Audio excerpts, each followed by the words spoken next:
Alhaji Madugani visits his son Muhammad's grave in northern Cameroon. Just 9 months old, his death was part of a spike this year in malaria fatalities that local health officials attribute to foreign aid cuts by the United States.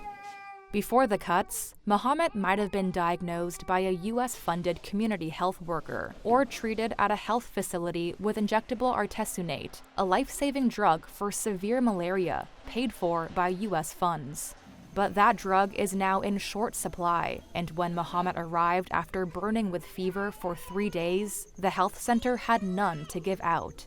He died that day.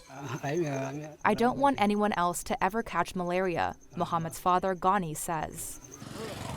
Reuters traveled to northern Cameroon to document how the sudden aid cuts are contributing to delayed malaria diagnoses, inadequate treatment, and a growing number of deaths.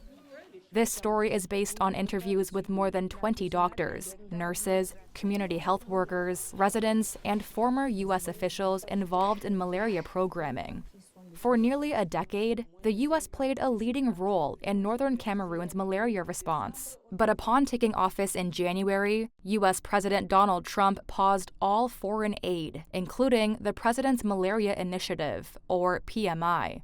Launched in 2005, PMI is credited with helping save over 11 million lives and prevent over 2 billion malaria cases. It made Cameroon a focus country in 2017, and recorded malaria deaths in the far north dropped from a little over 1,500 in 2020 to about 650 in 2024.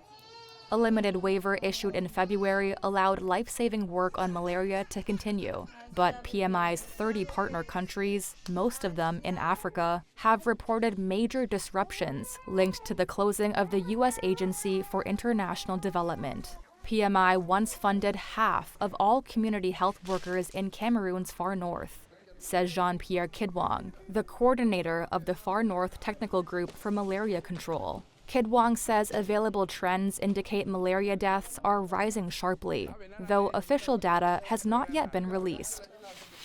The effects of the cuts have been felt in a number of African countries. Anne Lin, a former senior community health advisor for PMI, told Reuters that before January, PMI supported 115,000 community health workers across 30 countries. That all disappeared, she said, although it's unclear how much funding has since resumed. Trump has said the U.S. pays disproportionately for foreign aid and wants others to pay more. Between 2010 and 2023, the U.S. contributed an average of 37% of malaria program funding, the World Health Organization, or WHO, says. The U.S. canceled more than 80% of aid contracts this year, but said life-saving work, including for malaria, would continue. But organizations on the ground and the WHO have said critical gaps in the malaria response remains.